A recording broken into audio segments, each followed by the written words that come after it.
వేగవంతమైనటువంటి మరియు స్థిరమైన పారిశ్రామిక అభివృద్ధి ఉండాలన్న లక్ష్యంతో మేము ఎంతో మందికి ఇన్సెంటివ్స్ ఇచ్చి, ఎందుకంటే రాక్షస పరిపాలించి ఒక మంచి సుపరిపాలనకు వచ్చింది కాబట్టి ఈ పరిపాలన యొక్క ఔన్నత్యాన్ని గుర్తు చేస్తూ వాళ్ళని నేను చెప్పడం జరిగింది. అదే అధ్యక్ష, అందుకే ఇండస్ట్రీస్ వస్తున్నాయి అధ్యక్ష. అదే విధంగా అధ్యక్ష మా సోదరుడు ఒక మాట చెప్తా అధ్యక్ష, ఎందుకంటే ఆ ఇండస్ట్రీని ఎందుకు వ్యతిరేకిస్తున్నాడో రేపు పొద్దున పశ్చాత్తపాటు మీద ఆయనే అధ్యక్ష. ఎందుకంటే నలుమూలలో కూడా ఈ రోజు రాష్ట్రంలో ఒక కియా ఉంది అధ్యక్ష. గతంలో ఎలా ఉండింది, ఈ రోజు ఆ ప్రాంతం ఎలా ఉంది అంటే, మొన్న పాకిస్తాన్ దాడిలో ఒక నాయకుని అతను చనిపోతే నేను పెనుగొండ వెళ్ళే అధ్యక్ష.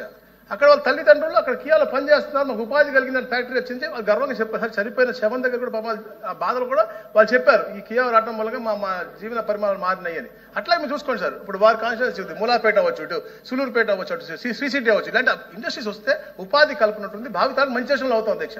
అట్లాగే ఈవెన్ నా కాన్స్టిట్యూన్సీ కూడా అధ్యక్ష చెప్పాలి అధ్యక్ష, ఆయన చెప్తున్న బాధ నాకు బాధ కూడా ఉంది అధ్యక్ష. నా కాన్స్టిట్యూన్సీలో 20 సంవత్సరాల ముందు వ్యాన్ పిక్ అని కూడా వచ్చేది అధ్యక్ష.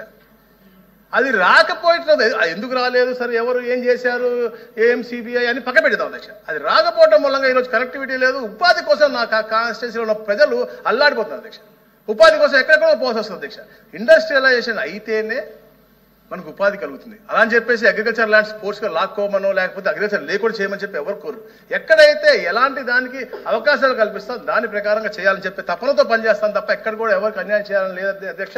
ముఖ్యంగా మన సోదరుడు కూడా అంటే అతని భూమి మిగిలిపోవాలి, పక్కన భూములు పోవాలని ఆలోచన చేస్తాడేమో నాకు తెలియదు, కానీ బట్ ఇండస్ట్రియలైజేషన్ ఎప్పుడు ఉంది, ప్రతి గవర్నమెంట్ కూడా చేసుకుంటూ పోతూ ఉంటుంది, దాన్ని క్యారీ ఫార్వర్డ్ అవుతూ ఉంటుంది అధ్యక్ష.